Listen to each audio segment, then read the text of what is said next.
여러분, 복음서를 보면은요, 예수님 주위에는 두 가지 부류의 사람들이 등장을 합니다. 그래서 어떠한 사람들이냐면, 첫 번째는 하나님을 믿지 않는 사람들이 등장을 하죠. 그리고 반면에 하나님을 믿는 사람들이 등장을 합니다. 그 당시에도요, 하나님을 믿는 사람들은요, 그 누구보다도 하나님을 열정적으로 믿었습니다. 그러나 하나님을 믿지 않는 사람들은 하나님에 대해서 알지도 못하고 또 하나님을 알려고 하지도 않는 그러한 사람들이었던 것이죠. 그런데 예수님께서 복음을 전할 때요, 그 복음을 전하는 대상이 믿지 않는 사람에게만 복음을 전하셨던 것이 아니라 믿는 사람에게도, 하나님의 백성이라고 일컫는 그 유대 사람들에게도 예수 그리스도의 복음, 하나님 나라의 복음을 전하셨던 것이에요. 그런데 놀라운 점은 무엇이냐면요, 하나님을 잘 모르는 사람들이 하나님을 믿는다고 하는 하나님 나라의 백성이라고 일컫는 그러한 사람들보다도 더 복음을 쉽게 영접하고 더 빨리 영접을 하더라는 것이에요. 그리고 반면에 유대인들, 하나님을 누구보다도 더 사랑하고 더 안다는 그런 할례 받은 사람들, 이러한 사람들이 예수 그리스도의 복음, 하나님 나라의 복음이 선포되어질 때에 그들을 덜 받아들이고 그리고 예수 그리스도를 핍박하더라는 것입니다. 그래서 우리는 예수님 주위의 사람들을요, 두 가지가 아니라 세 가지로 확장을 해볼 수 있습니다. 첫 번째는 어떠한 존재냐면 비신앙인들입니다. 이들은 하나님의 존재를 인정하지 않고 믿음에 대해서는 관심이 없습니다. 그리고 두 번째 존재는 누구냐면 바로 예수님의 제자들입니다. 그리스도인들입니다. 이들은 하나님의 존재를 믿어요. 그리고 하나님께서 자신들을 구원하시기 위해서 예수님을 우리에게 보내셨다라는 사실을 믿었죠. 그래서 예수님께서 가르치시는 말씀과 또한 예수님께서 전하시는 복음을 믿고 그 가르침에 따라서 살아가고 순종을 했습니다. 그리고 세 번째 존재가 있는데, 이 사람들은 어떠한 사람들이냐면 바로 종교인들입니다. 앞서 말씀드렸던 바와 같이 이들은 어떠한 사람들이냐면 서기관과 바리새파 같은 그러한 사람들이에요. 이런 사람들은요, 누구보다도 하나님을 더 사랑한대요. 그래서 하나님의 말씀을 누구보다도 더 많이 더 잘 알고 있습니다. 그것들을 더 삶으로 살아내려고 노력을 하죠. 그리고 삶의 제약들이 참 많아요. 또 그들 안에 나는 하나님의 백성이야, 성민이야 라는 그러한 자존심도 굉장히 강합니다. 그리고 하나님을 믿지 않는 것 같은 그러한 사람들을 상당히 핍박하기도 하고요, 그런 사람들을 정죄하기도 합니다.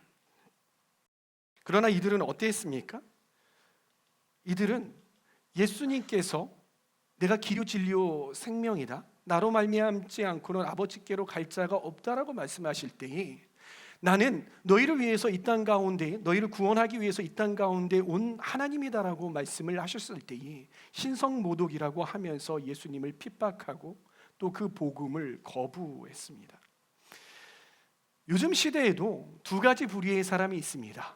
하나님을 믿는 사람과 그리고 하나님을 믿지 않는 사람, 이 두 부류인 것이. 그런데 문제는요, 예수님 시대와 마찬가지로 교회를 다니는 사람들, 하나님을 믿는다고 하는 사람들 중에 예수님의 제자가 아닌 사람들이 있다는 것이에요. 그리스도인이, 진정한 그리스도인이 아닌 사람들이 있다는 것입니다. 마치 서기관들과 그리고 바리새인들과 같은 그러한 사람들이 교회 안에 존재한다는 것입니다. 그래서 현대에도 세 가지 부류의 사람들이 있다고 나눌 수 있습니다. 첫 번째, 비종교인입니다. 비그리스도인들입니다. 그리고 두 번째는 그리스도인들입니다. 이 그리스도인들은 그 당시 예수님의 제자들처럼 복음을 믿고 또 예수님의 말씀에 순종하며 살아가는 그러한 사람들이죠. 그리고 세 번째는 어떠한 사람들이냐면 바로 종교인들입니다. 이들은 하나님이 있다는 것을 인정을 합니다. 그리고 누구보다도 교회에 잘 나옵니다. 교회 생활 누구보다도 잘합니다. 뜨겁게 기도합니다. 말씀을 많이 압니다. 그리고 이들 중에 대부분은 모태 신앙들입니다. 다른 사람들 눈에는 신앙이 좋은 것처럼 보이죠. 그러나 이들은 진정한 예수 그리스도의 제자로서, 그리스도인들로서 살아가지 않습니다. 예수님께 순종하며 살아가지 않아요. 그래서 우리는 이들을 종교인이라고 부르는 것이죠. 여러분들은 그리스도인들과 종교인들이 어떠한 차이가 있다고 생각을 하십니까? 오늘은 복음 안에서 그리스도인들과 그리고 종교인들이 어떻게 우리 이 두 부류를 나눌 수 있는지 함께 알아보려고 합니다. 그리고 어떻게 하면 우리는 종교인이 되지 않고 진정한 그리스도인, 진정한 예수 그리스도의 제자가 될 수 있는지 함께 알아보려고 합니다. 여러분, 우리는 저번 주에 아버지를 떠나서 타국으로 건너간 아들 이야기를 했어요. 그 아들을 용서하고 다시 그를 돌아오게 하기 위해서 아버지는 비행기와 그리고 비행기 티켓을 형의 손에 들려서 이 아들에게 보냈다고 했잖아요. 그 아들 어떻게 되었을까요? 그 아들 그 비행기 티켓을 가지고 비행기에 올랐을까요? 안 올랐을까요? 정말 감사하게도 그 아들은 비행기 티켓을 받아들고 형과 함께 비행기를 타고 아버지의 집으로 돌아왔습니다. 그 아들이 아버지의 집에 돌아오니까 이 아버지는 이 아들을 위해서 성대한 파티를 열어주었습니다. 기뻐했습니다. 잃었던 아들이 돌아와서 너무나도 행복하고 너무나도 기뻐서 잔치를 벌이고 너무나도 행복하게 시간을 보냈습니다.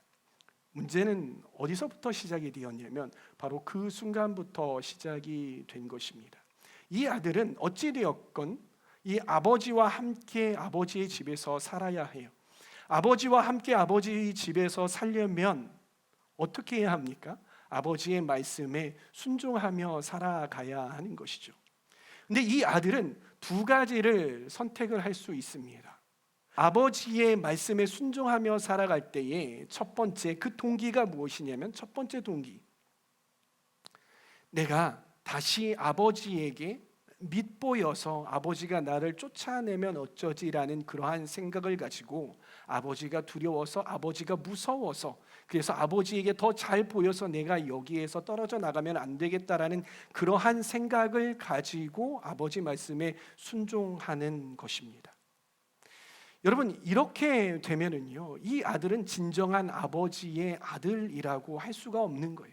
그가 아버지가 그를 받아 주었지만 그래서 너는 나에게 속하였다, 나에게 수용되었다 라고 아버지가 이야기했지만 이 아들의 삶은 그렇지 못한 거예요. 마치 종과 같은 삶인 것이죠. 그러나 두 번째 이 아들이 순종하는 동기가 무엇이냐면요, 이 아들이 선택할 수 있는 순종의 동기가 무엇이냐면 그것은 아버지가 나를 받아주셨기 때문에 아버지가 베푼 은혜와 아버지가 베푼 사랑, 그 너그러움으로 인하여서 너무 감사한 거예요. 너무 고마운 거예요. 그래서 그 감사함과 고마움 때문에 아버지를 너무 사랑하여서 아버지의 말씀에 순종하며 살아가는 것이고요. 그리고 아버지의 말씀대로 살아가려고 몸부림을 치는 것이죠. 그리고 이 아버지가 기뻐하시는 일이 무엇일까를 생각하게 되고 아버지가 기뻐하시는 일들을 행하며 살아가는 것입니다. 만약 아들이 첫 번째 이유, 아버지가 나를 쫓아낼까 봐 무서워서 순종한다면요, 앞서 말씀드렸던 것과 같이 이 아들은요, 겉으로는 아들일지 몰라도 종과 같은 사람이에요. 그러나 이 아들이 아버지의 은혜에 감사해서 자발적으로 아버지의 말씀에 순종한다면 그것은 진정한 아들이라는 것이에요. 마찬가지입니다. 이 아들로 비유된, 그러니까 아버지로 비유된 이 분은 우리가 하나님으로 생각을 해보면 좋겠죠. 이 아들로 비유된 존재를 바로 우리라고 생각을 해보면은요, 우리가 구원에서 멀어질까봐 하나님께 순종하면서 사는 그러한 그러한 삶은요, 진정한 그리스도인의 삶이라고 할 수 없는 것이, 그것은 바로 종교인의 삶입니다. 그리고 그러한 신앙을 보고 어떠한 신앙이라고 하냐면 바로 도덕주의 신앙이라고 하는 것입니다. 우리가 복음을 영접한 진정한 그리스도인이라면요, 하나님께서 베풀어 주신 그 은혜와 그 사랑이 너무나도 감사해서 그것이 너무나도 감격스러워서 기뻐하며 그 아버지의 말씀에 순종하는 삶을 살아야 하는 것이죠. 그 순종하는 삶 가운데는 기쁨이 있고 감사가 있고 또 자유함이 있다는 것입니다. 교회 안은요 이렇게 종교인과 그리고 진정한 그리스도인이 혼재해 있습니다. 로마서에서요 바울은 이렇게 말합니다. 로마서 2장 28절에서 29절 말씀 함께 읽습니다. 시작. 겉모양으로 유대 사람이라고 해서 유대 사람이 아니요, 겉모양으로 살갗에 할례를 받았다고 해서 할례가 아닙니다. 오히려 속사람으로 유대 사람이니가 유대 사람이며 율법의 조문을 따라서 받는 할례가 아니라 성령으로 마음에 받는 할례가 참 할례입니다. 이런 사람은 사람에게서가 아니라 하나님에게서 칭찬을 받습니다. 이 사도 바울이 하는 이야기가 무엇입니까? 그거는 네가 겉으로 유대인이라고 이야기하지만 겉으로 유대인이 진정한 유대인이 아니라, 혈통적으로 유대인이 진정한 유대인이 아니라, 여러분 할례 다들 아시죠? 제가 청소년부처럼 굳이 설명하지 않아도 할례를 받았어요. 그게 유대인이라는, 내가 하나님의 백성이라는 그러한 상징이잖아요. 그런데 이 살갗에 할례를 받았다고 해서 내가 진정한 할례, 진정한 하나님의 사람이야, 그것이 아니라 진정한 할례, 진정한 하나님의 사람, 진정한 하나님의 백성, 이 선민은요 겉사람이 아니라 속사람, 마음의 중심이 하나님의 사람, 하나님의 백성인 사람이 진정한 하나님의 사람이라는 것입니다. 여러분 이 말씀을요 우리의 삶 가운데 적용하자면은요, 우리가 아무리 겉으로 훌륭하게 보이고 그리고 교회를 잘 다니고 교회 생활을 잘하는 것 같이 보이는 그러한 사람들이 있잖아요. 겉으로 보여지는 그러한 종교인이 진정한 하나님의 사람이 아니라, 하나님의 백성이 아니라요, 복음으로 거듭나고 그 속사람이, 그 마음이, 그의 삶이 진정한 그리스도인, 진정한 하나님의 백성이 진정한 하나님의 백성이라는 사실을 여러분 기억하시기 바랍니다. 사랑하는 청년 여러분, 저는 저와 여러분이 겉사람이 종교생활 잘하는 그러한 그리스도인이 안 되기를 소망합니다. 그리고 속사람이 진정한 그리스도인 되시기를 바랍니다. 좀 이것에 대한 이해를 좀 돕기 위해서 우리 삶에서 선택할 수 있는 종교와 그리고 복음에 대해서 비교해 보려고 하는데요, 제가 이 출처가 어디냐면 팀 켈러 목사님의 책이 있는데요, 그 책에서 제가 가져왔어요. 종교인과 그리스도인 비교를 해봤는데요, 종교인은요 순종함으로 용납을 받는다고 생각합니다. 그래서 종교인이 순종하는 이 동기는 무엇이냐면 두려움이에요. 그리고 무서움인 것이죠. 불안인 것이. 만약 여러분의 삶 속에서 하나님의 말씀을 순종해야 한다는 하나님의 말씀을 읽었어요. 근데 이걸 순종해야 된다는 걸 알아요. 내 행동으로 기꺼이 순종을 해야 하잖아요. 근데 이 순종을 하는 동기가 내가 이걸 안 하면 하나님께 혼날까 봐, 부모님이 전해준 그 하나님의 모습이 하나님의 말씀대로 살아가지 않으면 회초리 되시고 너 그러다 한번 얻어 터진다, 이게 무서워서 교회 나오고, 이게 무서워서 하나님 말씀에 순종한다면요, 그것은 종교인에 가깝다라는 것입니다.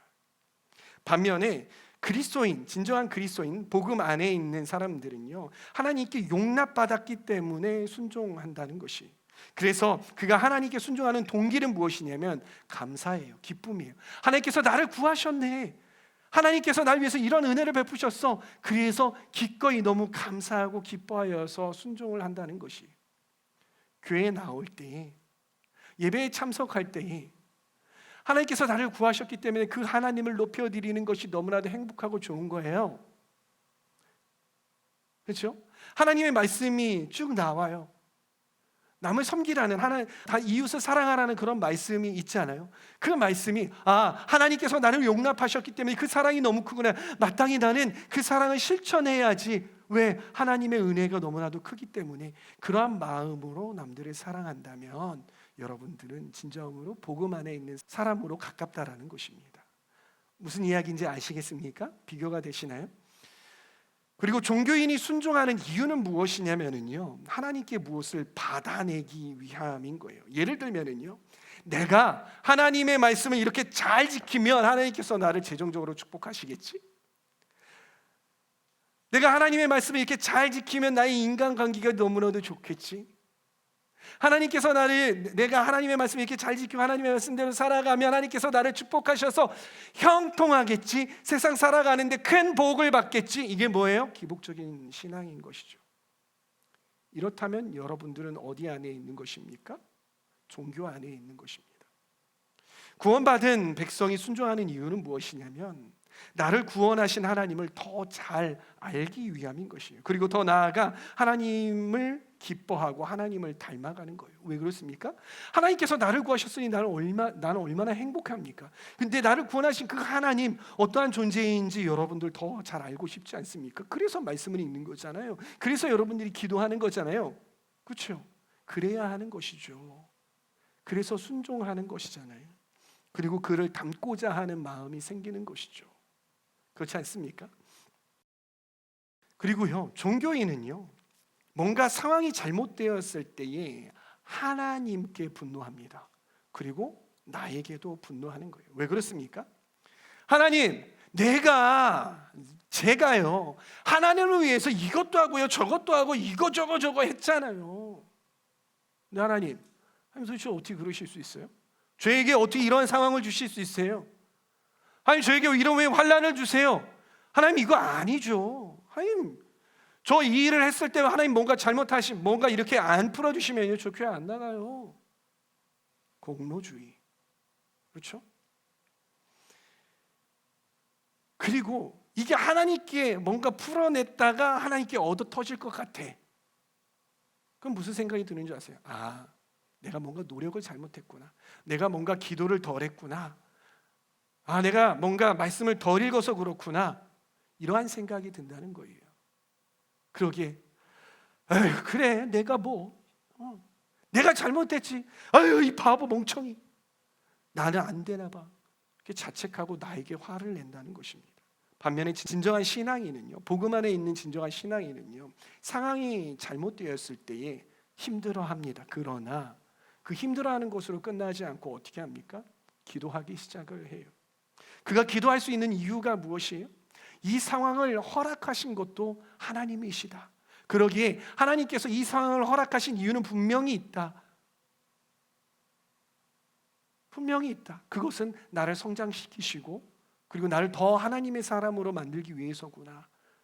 주님 사랑합니다. 하나님 아버지의 마음을 더 알길 원합니다. 이 상황 하나님과 함께 하나님께서 나에게 뜻하신 것들을 제가 알고 하나님과 함께 이 상황을 이겨내기를 원합니다 라는 마음으로 기도한다는 것입니다. 그러기에 그는 잠깐 힘들 수 있지만 낙심하고 무너져 내리지 않는다는 것입니다. 또 종교인은요, 자신이 다른 사람에게 좋은 사람이 되는 것이 상당히 중요합니다. 그래서 사람들이 내가 좋은 사람이 되어야 하니까, 모든 사람에게 내가 좋은 사람이 되어야 하니까 내가 다른 사람에게 비난을 받아요. 그러면 견디지 못합니다. 무너져 내려요. 내가 교회를 다니면서 좋은 사람이어야 돼. 인자한 사람이어야 되고 능력 있는 사람이어야 돼. 근데 누군가가 너 왜 그래? 너 그러면 안 되라고 하면 무너져 내는 거예요. 화를 내는 거예요. 네가 어떻게 감히 나한테 그럴 수 있어? 하든가 아니면은 난 아직도 부족한가 봐. 또 이렇게 반응을 한다는 것입니다. 그러나 신앙인은요, 비난을 당할 때 어떻게 하냐면요, 기도하기 시작을 해요. 왜 그런지 아십니까? 내가 좋은 사람이 굳이 될 필요는 없다고 생각을 해요. 왜? 나는 그냥 그저 하나님 안에 있으면 돼. 하나님의 말씀대로 살면 되는 거고 다른 사람들이 나에게 뭐라고 하더라도 나는 괜찮아. 왜? 나는 원래 죄인이었고 나는 성장해가는 사람이기 때문에. 그러기에 기도하면서 하나님, 제가 이러한 부족한 부분이 있습니다. 하나님께서 저를 더 만지시고 이 가운데 더 성장할 수 있도록 도와주십시오. 그렇게 기도한다는 것입니다. 종교인들은요, 종교에 속한 사람들은 기도할 때 주로 어떻게 기도하냐면요, 하나님께 얻어내기 위해서 기도합니다. 되게 간구의 기도들이 많아요. 하나님, 이거 해주세요. 하나님, 저거 해주세요. 하나님, 저 이거 필요해요. 하나님, 저 이거 원해요. 이거 해주세요. 저거 해주세요. 이거 해주세요. 저거 해주세요. 하나님, 이렇게 해주세요. 저렇게 해주세요. 이러한 기도로 처음부터 끝까지 간다는 거예요. 근데 그 기도가 열정적인 거예요. 왜? 내가 죽겠으니까. 내가 죽겠어. 내가 당장 죽겠어. 하나님의 뜻이 뭐 어떻고 이런 거 모르겠는 거예요. 내가 죽겠는 거예요. 그러니까 나 살려달라고 그냥 그렇게 기도하는 것입니다. 그러나 진정한 그리스도인, 복음 안에 있는 그리스도인들의 기도는요, 주로 감사와 찬양이에요. 내 삶 가운데 일어나는 어려운 일들 이해가 가잖아요. 하나님께서 나를 더 하나님의 백성으로 만들기 위해서 주시는 것이라는 거 이해한단 말이에요. 받아들인단 말이에요. 그러니까 이러한 상황이 그렇게 나에게, 나 힘들지만, 물론 힘들지만 그것이 하나님께 화를 내고 막 이럴 게 아니라, 그렇죠 주님, 이 욥기가 했던 것처럼 Blessed be your name 했던 것처럼, 주 이름 찬양했던 것처럼, 주님은 주시며가 주님은 God is Lord이 아니라 주님은 저에게 주시기도 하십니다. 그리고 주님은 찾으시네. 주님께서 주신 것들을 언제든지 주님께서 다시 가져가실 수 있는 그런 주님은 주권자이십니다. 이러한 고백을 하는 거죠. 그러니까 그러한 어려운 상황 속에서도 감사 찬양을 하는 것이에요. 주님께서 주실 것, 주님께서 나에게 가장 좋은 것으로 주실 것을 알아요. 그러기에 그의 기도는 감사와 찬양이라는 것이. 종교인은요, 도덕적인 것을 상당히 추구합니다. 이것이 무엇이냐면요, 올바르게 되어야 돼요. 내 삶이 올바라야 되고요, 공동체가 올바라야 되고, 그리고 내 옆에 있는 사람이 올바라야 되는 거예요. 이 사람은 옳고 그름을 상당히 따지는 사람이에요. 너 그거 하면 안 되지. 너 그거 하면 상당히 좋은 거야. 그거 해. 근데 너 그렇게 하면 안 돼. 이렇게 반응을 한다는 거예요. 자기의 도덕적인 기준에서, 자기의 기준에서 뭔가 내 생각과 맞지 않아. 내가 옳다고 생각하는 것과 이 사람이 말하고 이 사람이 행동하는 것 달라. 그러면 어떻게 되게 되냐면 정죄하는 거예요. 너 그렇게 하면 안 되는 거야. 그렇게 살면 안 되는 거야. 정죄하고 비판하게 되는 것이. 그러나 복음 안에 있는 그리스도인은요, 나를 포함해서 다른 사람을 위해서 예수님께서 죽으셨다라는 것, 그래서 건져내셨다는 것, 그리고 나도 죄인이라는 것을 알아요. 다른 사람들을 포용할 줄 아는 거예요. 너나 나나 똑같은 죄인이야. 네가 맞을 수 있고 나도 맞을 수 있어. 때론 너가 틀리듯이 나도 틀릴 수 있어. 지금 이 상황, 글쎄 하나님께서 어떻게 바라보실지 모르겠다만 우리 함께 기도하자. 그 사람을 위해서, 그 사람을 더 이상 정죄하지 않아요. 도덕적으로 그 사람이 잘 되는지 나쁜지 좋은지 판단하지 않는다고요. 내가 생각하기에 그 사람이 뭔가 틀린 것처럼 보일지라도 그 사람을 위해서 기도하고 그 사람을 용납할 수 있는 그러한 사람이 복음 안에 있는 사람이라는 것입니다. 진정한 그리스도인에게는요, 불필요한 경쟁 의식이 없다는 것입니다. 그리고 종교인은요, 그가 하나님을 믿는다고 하여도 계속해서 자신 안에 우상을 만들어 갑니다. 그 우상은 나를 좀 더 도덕적인 사람을 만들기 위한 것들이고요, 그리고 그 우상을 지켜내기 위해서 누구보다도 열심히 해요. 그 우상이 어떠한 것들이 있습니까? 나의 출세들. 하나님 안에서 출세해야 돼. 하나님 안에서 성공해야 돼. 하나님 안에서 뭐 해야 돼. 그 하나님 안에서는 참 잘 갖다 붙이는데 정말 하나님 안에서라는 뜻을 모르는 거죠.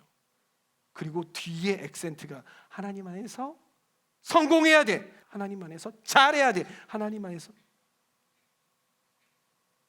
뒤에 붙점이 붙어 있으니까 그것이 나의 우상이 되는 것이에요. 뒤에 있는 우상을 위해서 하나님을 이용합니다.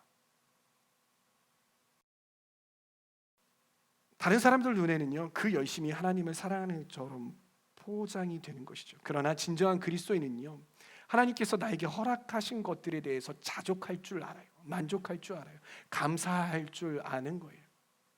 그래서 이 사람은 내 안에 어떠한 우상이 있는지 없는지 늘 살펴요. 그리고 내 안에 우상이 있다고 생각하면 그 우상을 부숴버리려고, 그 우상을 허물어 내려내려고 늘 하나님 앞에 나아가요. 늘 십자가 앞에 엎드려 기도하는 것입니다. 사랑하는 청년 여러분, 여러분은 종교인입니까? 아니면 진정한 그리스도인입니까? 저는 저와 여러분들이 종교인이 되지 않기를 진정으로 소망합니다. 저는 저와 여러분들이 진정한 그리스도인들이 되기를 바랍니다. 사람들은요, 자신이 본질을 처음에 대할 때는요, 본질에 상당히 집중을 합니다. 그러나 그 본질이 익숙해지잖아요. 그러면 그 본질이 점점 희미해지는 것이에요. 그러면서 점점 비본질에 대해서 집중하게 됩니다. 그 비본질은 무엇이냐면 내가 애착하는 것이죠. 교회도요, 처음에는 상당히 복음적인 교회였습니다. 복음으로 시작되었고 복음을 위해서 존재하는 교회가 초대교회였잖아요. 그리고 예수님께서 십자가에 못 박혀 죽으시고 사흘 만에 부활하셨어요. 그 예수님이 내가 다시 돌아오마 하고 하나님 나라에 올라가셨죠. 그리고 이 제자들은 예수님께서 내일 오실 줄 알았어요. 모레 오실 줄 알았어요. 며칠 뒤에 오실 줄 알았어요. 내년에 오실 줄 알았어요. 그래도 안 오시네. 1년이 지났어요. 2년이 지났어요. 5년이 지났어요. 안 오시네. 10년이 지났어요. 안 오시네. 20년이 지났어요. 안 오시네. 안 오시네. 안 오시네. 안 오시네. 2000년이 넘었어요. 2000년이 넘었어요. 2000년이 넘으니까 이 교회가 이 복음의 본질 예수 그리스도에 집중하다가 예수 그리스도도 중요한데 다른 것도 중요하지. 더 새를 키워야 나아가야지. 사회적으로도 훌륭한 존재라고 사회 사업도 해야 되는 거야. 물론 이게 나쁘다는 게 아니에요. 그런데 교회의 본질 예수 그리스도를 자꾸 지우는 거예요. 그리고 교회에서 복음에 대해서, 이 피 묻은 복음에 대해서, 본질인 복음에 대해서 외치는 것이 아니라 점점 다른 것들을 외치게 되는 것이에요. 여러분, 교회의 존재의 목적은 복음이잖아요. 그리고 교회는 복음을 다른 믿지 않는 사람들에게 전해야 하잖아요. 다른 교회들을 탓하기 전에 나는 얼마나 올 한 해 동안에 다른 사람에게 복음을 전해봤는가. 그냥 교회 데리고 오는 것, 이것이 아니라 진정한 복음을 전해봤는가를 우리가 생각을 해보면 우리가 진짜 복음적인 사람인지 아닌지가 바로 판별이 된다는 것입니다. 개인도 마찬가지죠. 처음에 복음을 영접하고 하나님을 영접하고 주님이면 됩니다. 다른 거 다 필요 없어요. 돈이고 뭐고 다 필요 없어요. 이러던 사람이었잖아요.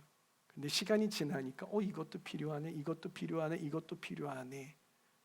그러다 보니 예수 그리스도의 복음이 이러하니까, 예수 그리스도의 말씀이 이러하니까 순종합시다 할 때에 다른 것들에 신경 쓰느라 예수 그리스도의 복음을 온전히 살아내지 못하는, 예수 그리스도의 복음을 온전히 전하지 못하는 그러한 꼴을 당하게 되었다는 것이. 그러다 보니까 그리스도인들이 왜 힘이 없습니까? 그리스도인들이 왜 사회로부터 지탄을 받습니까? 그리스도인으로서 복음을 잊었기 때문 아니겠습니까? 빛을 잃었기 때문 아니겠습니까? 그러나 청년 여러분, 다른 것은요 다 잊어도 복음만은 잊지 마시기를 바랍니다. 제가 아는 한 그 목사님이 계세요. 그 목사님의 아버지가요 치매에 걸리셨어요. 아들이 누군지도 몰라요. 저 왔어요 했는데 이 아버지가 이 아들 목사님한테 안녕하세요 오셨어요 이러는 거예요.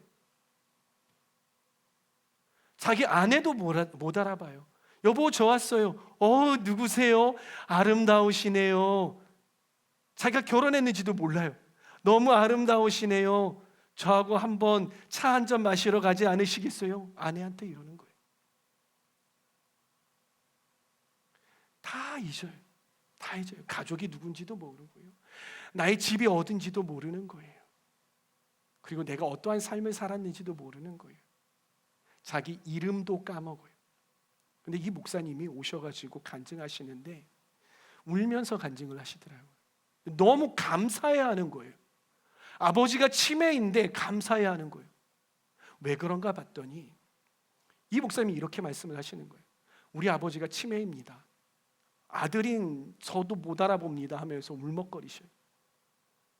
근데 저는 너무 감사한 것이 있습니다. 그것이 무엇이냐면 제가 아버지에게 아버지 돌아가시면 아버지 어떻게 되죠? 라고 물어본다요. 그러면 이 아버지가 어떻게 대답을 하시면 나를 구원하시기 위해서 십자가에 못 박혀 달려 죽으시고 부활하신 그 예수님은 제가 믿습니다. 그렇기에 제가 죽어도 천국 갑니다. 이거 하나만큼은 잊지 않으셨다라는 거예요. 그러면서 울면서 감사하다고 고백을 하시는 거예요. 사랑하는 청년 여러분, 다른 거 다 잊어도 좋습니다. 여러분들이 신앙생활을 하면서 교회 생활을 하면서 다른 것 다 잊어도 괜찮습니다. 그러나 한 가지는 잊지 마시기 바랍니다. 복음 잊지 마시기를 바랍니다. 여러분들을 향한 기쁜 소식, 이것은 잊지 마시기를 바라요. 다른 것들이 이 복음을 빼앗도록 놔두지 마시기를 바라요. 고수하십시오. 여러분들이 만약에 종교인의 삶을 살고 있다면, 여러분들이 복음을 떠난 삶을 살고 있다면 여러분 그 종교에서 빨리 벗어나시기 바랍니다. 그 종교에서 다른 박질해서 도망가세요. 그래서 저는 저와 여러분들이 복음에 붙들린 그리스도인, 복음에 붙들린 공동체 함께 만들어가는 그러한 하울링 공동체 되기를 소망합니다.